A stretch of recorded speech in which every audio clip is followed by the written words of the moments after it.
Welcome to the Wellbeing Designers podcast. My name is Réka Deák. I am your host.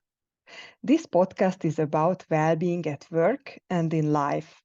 We discover how we can design the future of well-being together so we can create human-centric organizations and a sustainable work life. In the first season of the podcast, I talked with the first generation of well-being leaders in big organizations. Usually, they were the very first ones in their organization ever to have the title of Head of Wellbeing or similar. In the second season, starting with episode 9, you will meet similar people again, and I invited some other interesting profiles as well. All these people work on well-being on a systemic level. Their mission is related to make the world a better place through focusing on well-being. In the past years, especially since COVID, employee well-being got on the top of the agenda, not only for companies worldwide, but even some countries and other official institutions started to call for action. In the Wellbeing Designers podcast conversations, I would like to highlight the work of those sometimes invisible people, leaders, who are either in charge of well-being in organizations and trying to navigate amongst the growing amount of well-being offerings, while connecting efforts to business impact and, most importantly, create real value for employees. Or they are those leaders who are doing their best to create international forums to exchange, raise awareness, and take action on well-being and people sustainability. They might be the ones whose responsibility is to take care of hundreds, thousands, or 10,000s of people's well-being. They might be the ones who keep decision makers and CEOs engaged about the topic of well-being. They might be the ones who are proving that employee well-being is a strategic enabler of sustainable performance and business success. They might be the connectors between well-being leaders across companies and countries. I call these people well-being designers. Enjoy listening to them and learning from them. Together, we can design a human-centric work life and the future of well-being. Our guest today is Karen Guggenheim. She is the creative force behind the World Happiness Summit, the leading well-being conference promoting the benefits of an evidence-based approach to increase well-being in all areas of life. Karen is a social entrepreneur, a leader in promoting the science behind happiness to an international audience. She is a motivational speaker, inspiring people about how to grow post-trauma and rebuild a life focused on meaning, purpose, and well-being.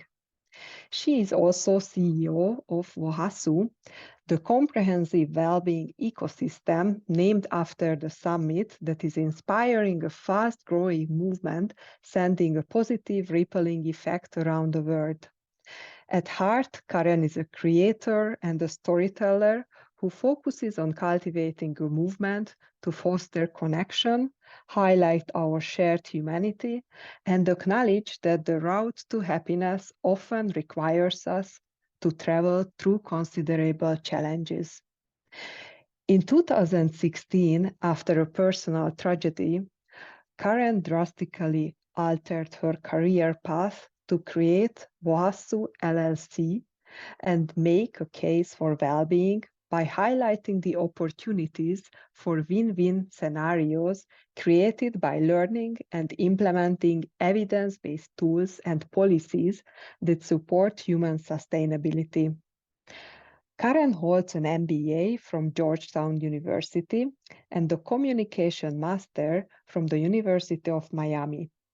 She is also a member of the board of directors of the World Wellbeing Movement.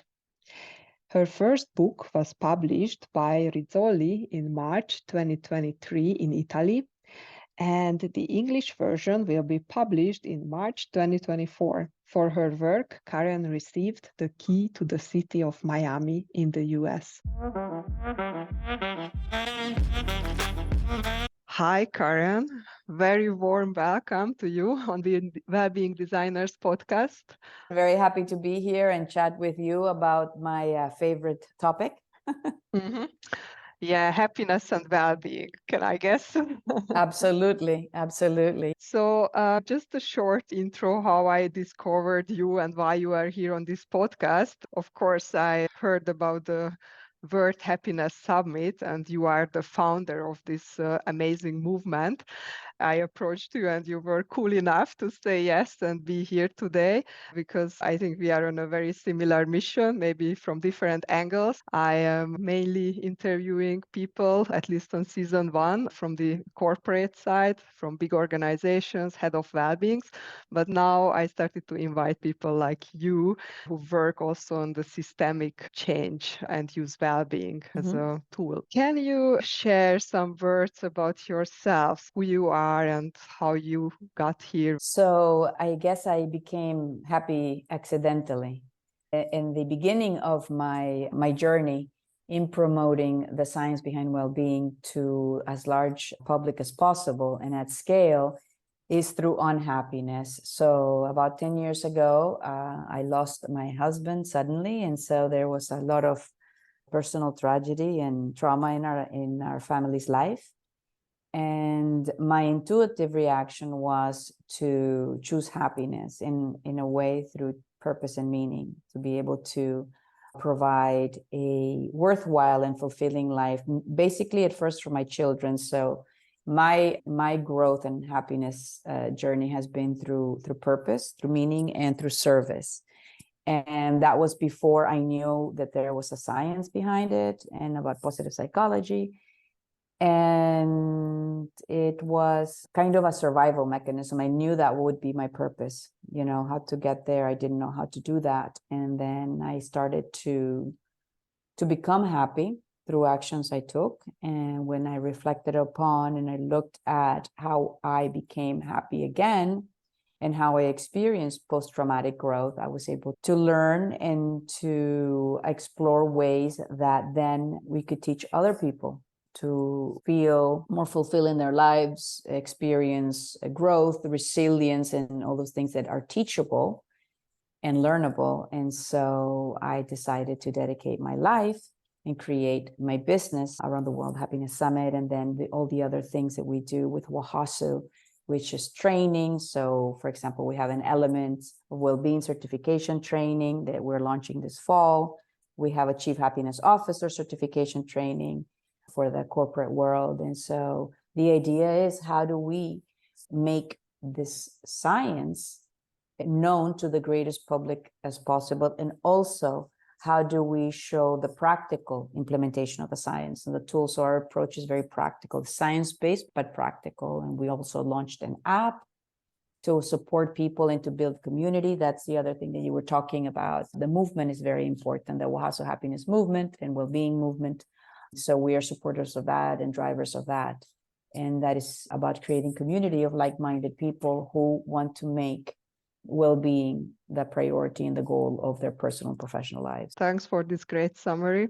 And if I can just pick on the last part, the community, since I started this podcast, my well-being community also grew. And it was just a bit unexpected that so many people from all over the world came to me and they said, wow, this was missing such a conversation, especially from the corporate side. So I am sure now you will get new followers, my listeners also into your movement. I believe that we are still at the beginning and we have to support each other, like-minded professionals in this movement. Absolutely. So we launched WOHASU in 2016, and the first summit was in March 2017. So it's been evolving. We're still kind of at the beginning of the movement, but back then it was kind of People didn't know what we were talking about when we talked about happiness. And now that's been moving forward, and we're very excited about that. And I'm personally excited to be also part of your community. And we welcome your listeners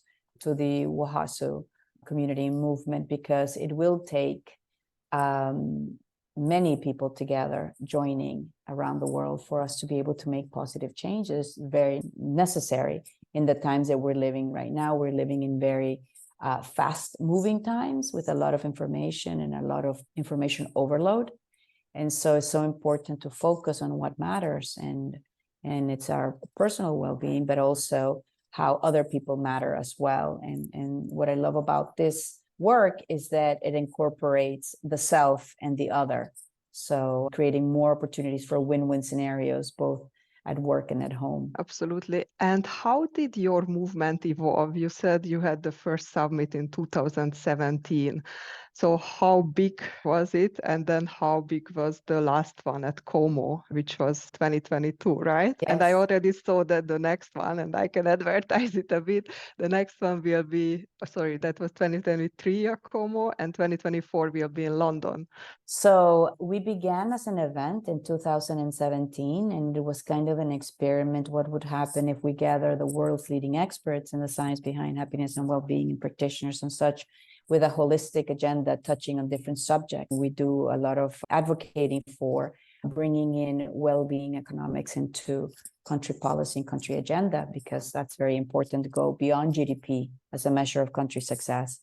And people from all over the world came. So 40 countries, 45 US states, around 600, 700 people perhaps, from all age groups, all different levels, students, CEOs, entrepreneurs, monks, supermodels, everything.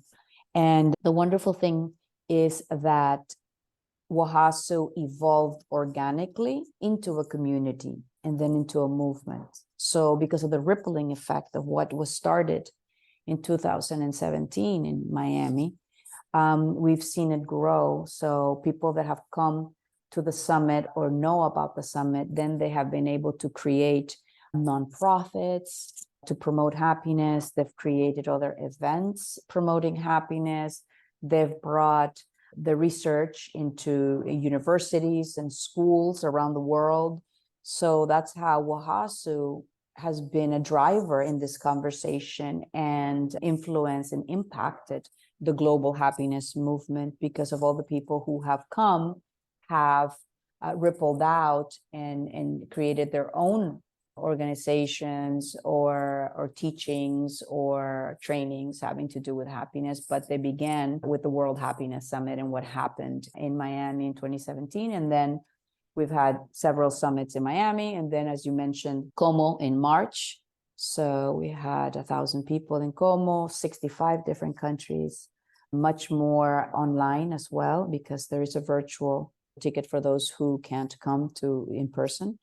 And we're so excited to be going to London in March. And what is really interesting is that this time around, it'll be the first time that we will have the summit on the weekday. So this is also to accommodate more of a corporate participation and people who work and want to have the training at the summit, because the summit is not only a fun event, but it's also a training, is an immersive experience provided with training. I think learning has never been more fun. And so by doing it on March 19th and 20th, we are able to bring in more people from the business world, and we will be celebrating International Day of Happiness together, which is March 20th. So we'll be celebrating that at the summit live. So it's going to be a lot of fun as well. Wow, that sounds amazing. Now I want to come even more. So you mentioned the corporates and governments, and I would like to elaborate a bit on this. I am very curious how you are connected to corporates, because that's one of the focus of this podcast and the previous guests. And at the same time, I also know about the Wellbeing Manifesto, which was even signed by some parties in the UK.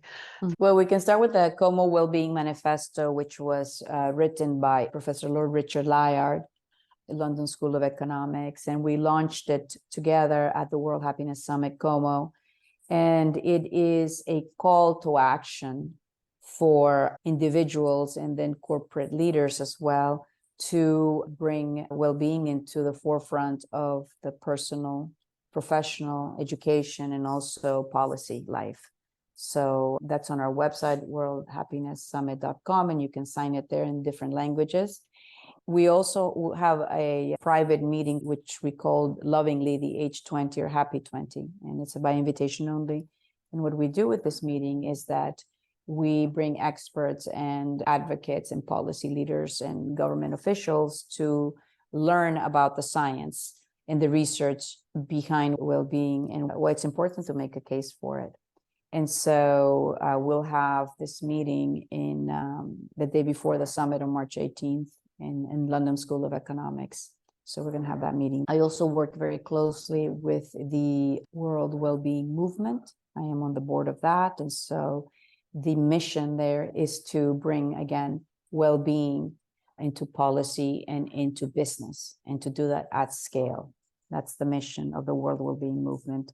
And in the corporate world, that's something that we're very much aligned to in our mission, because as we transform business environments into positive organizations, then that not only impacts the business, the organization, the individuals there, but also the families who are associated with the individuals who work in these organizations. So then we can have, again, the rippling effect that I was talking to you about earlier, and we can do that at scale. So if we can raise the awareness of the importance and the benefits, the business benefits of making a case for happiness, right? So not only is it the right thing to do for the individual, but also we know from research that we can positively impact traditional business results as well, because we're talking about long-term success and long-term longevity of the organization is tied into. Right now, the conversation is very much around burnout, right? So obviously, burnout of employees has a negative impact on business results, because we're talking about people. So you're not going to be as productive if you're burned out, or if you're highly stressed, or if you're in a toxic environment. And the wonderful thing about that is that we know now that we can do something about it. And so there are ways to transform organizations, and we do that, a lot of training around that with our Chief Happiness Officer certification, which is co-certified by Florida International University. It's the only Chief Happiness Officer certification certified by a university with us, along with WOHASU. It's taught by a PhD. So again, bringing the rigor of academia into the principle of well-being and happiness, and how to make it in a systemic way. We're going to be talking in London about human sustainability. So we'll have Jen Fisher from Deloitte speaking around that. That's something that she's advocating for and making amazing progress in that regard. And she's a very close friend of WOHASU, and her work is really important in the field of human sustainability. So, and how purpose ties into that. The theme is purpose. And so the wonderful thing is that you can work and choose your purpose. So where you might not be able to experience positive emotion in a moment, because maybe you're having a work challenge or a life challenge, but you can work on your purpose. And so we're going to talk about how that ties into meaning in life, and also how you can have a more fulfilling and thriving personal and professional life through purpose. You mentioned Jen Fisher's name. I am following her. Yeah, big fan of what she's doing, especially that, myself, I come from management consulting, and I also know how difficult this is in any corporate or big organization, but especially in consulting. So yeah, I think her work is really groundbreaking. Maybe one day we could have her here on this podcast as well. Yeah. You mentioned the three popular words: happiness, well-being, longevity. How did this evolve from 2017? You started more with the happiness, right? And then you went into more the direction of well-being, and now maybe longevity. When I look for the definition of happiness, it says it's a state of well-being and contentment. So they are so much connected to each other.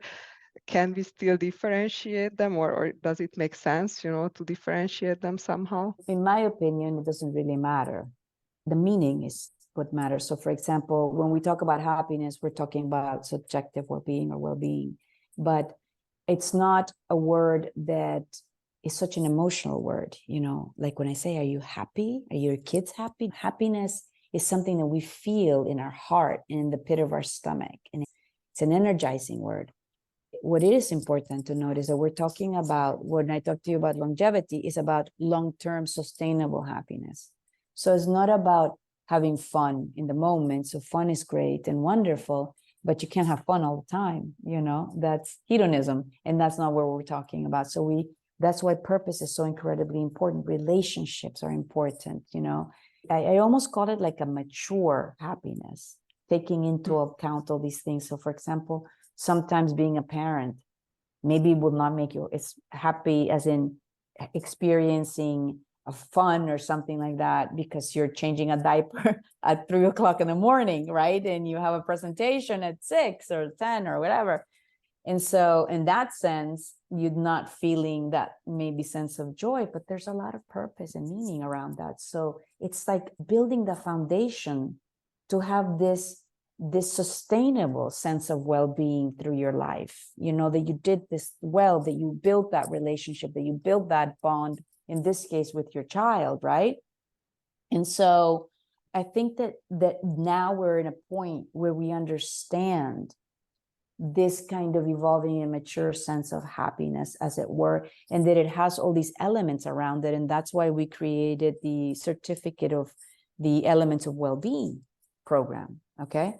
Because it's about deconstructing and constructing happiness through the elements of well-being, the things that you can choose, because there's a lot of kind of conversation around, can you choose to be happy? So can I choose to feel euphoria in this moment just to say, hey, I'm going to have euphoria? No, right?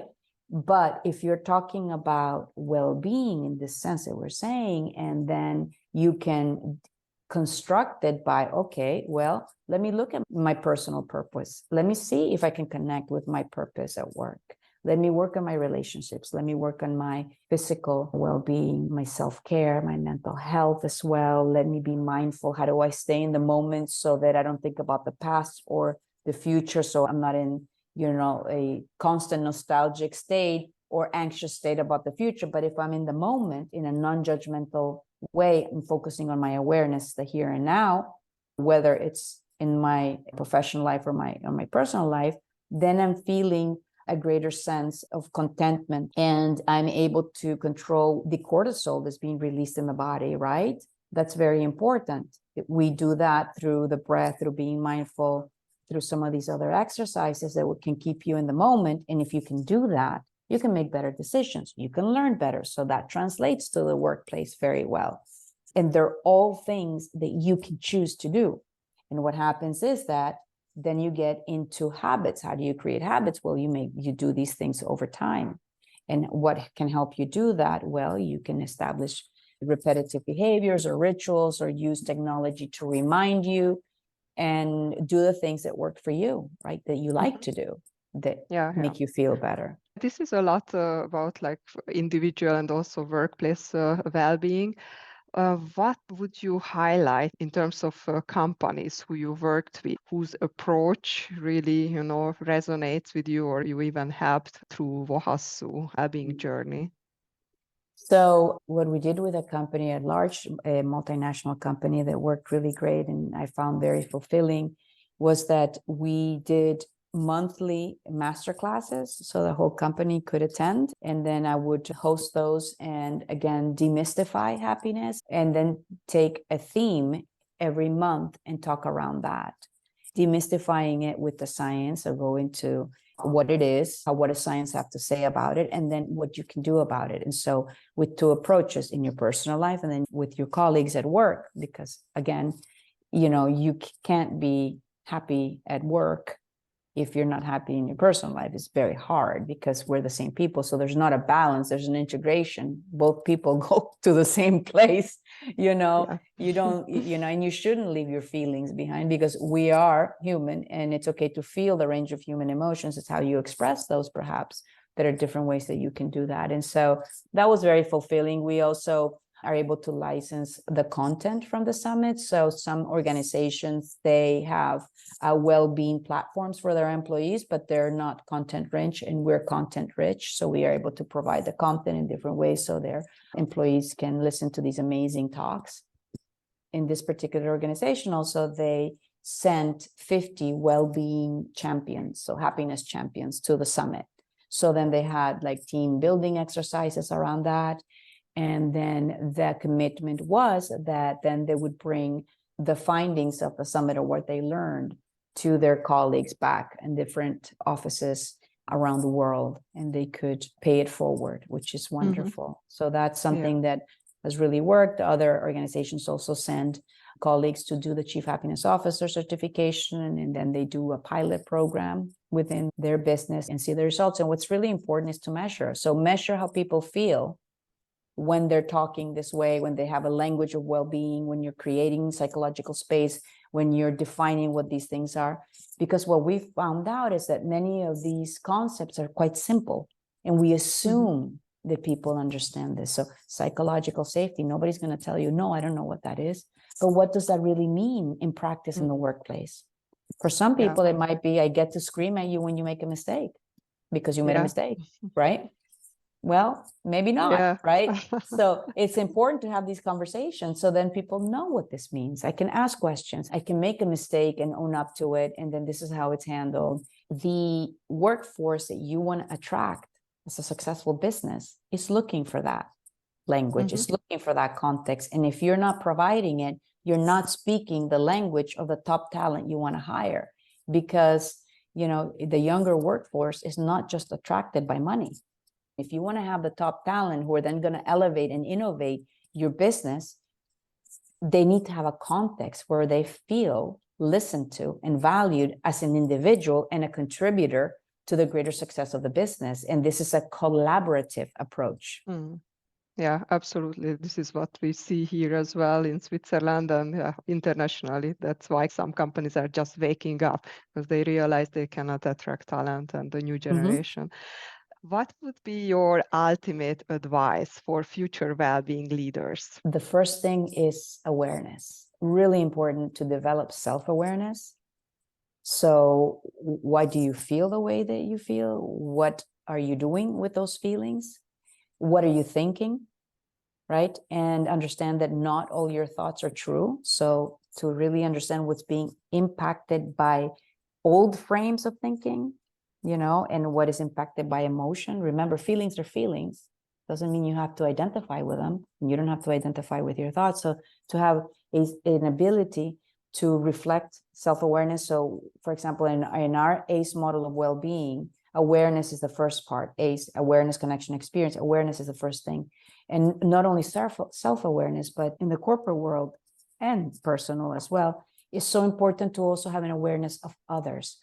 How are you being received by others? So you see the reaction of your language, your verbal and nonverbal communication, your behaviors, etc., are impacting others, because the context is so important in the environment in which you're working on. So if I would have to say one thing, would be about awareness, you know, making sure that you are taking care of yourself and that you are leading by example. So if you're advocating for well-being, that others who follow you see that you're actually authentic with that. Because if you don't, they're not going to buy in. They're going to buy in not only what you say, but what you do. And treating others with respect is incredibly important. So that ties into the awareness of others and how you impact others.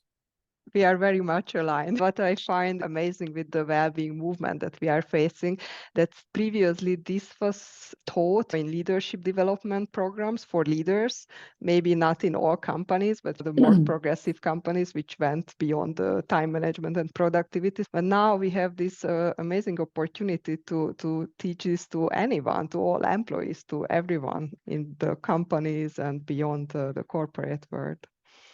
Absolutely. And by joining an event like the summit, then you have the ability to connect, which is the other component, connect with like-minded people. So then you can learn from others as well and what worked in your organization.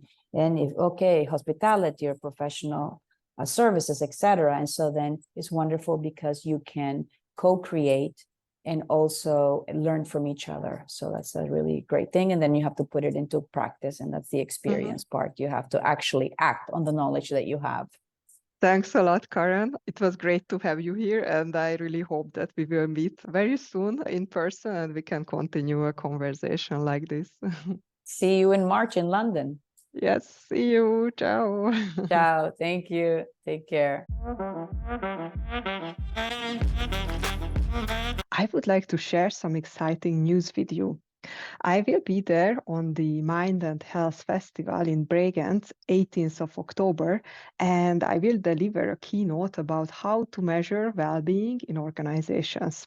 This is based on real-life practices of some of the world's largest organizations. So let me know if you are going to be there and we can meet up. Then in November, I will be in Budapest in Hungary on a conference delivering a similar keynote. In mid-November, let me know if you are joining the Horizon Summit in Amsterdam in the Netherlands, as I will lead a panel discussion, enhancing people well-being through creating inclusive workplaces as a cornerstone of psychological safety. And last but not least, end of November, if you are in Zurich, Switzerland, then don't miss the Disrupt HR event. I will be there to spread the word about well-being with a surprise talk. There is another exciting collaboration in making. In the next episode, I will share more about it, so stay tuned. I hope you enjoyed this episode of the Wellbeing Designers podcast.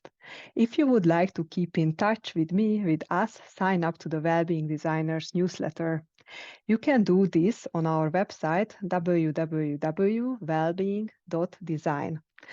You can reach out to me via the website or via LinkedIn as well. I am really happy to connect with other well-being designers from all over the world. Wellbeing Designers is ready to work with you, so reach out if you or your organization needs expertise and inspiration why and how to create a culture of well-being and upskill your workforce, your employees, your leaders with future well-being skills. Remember, together we can design a human-centric work life and the future of well-being.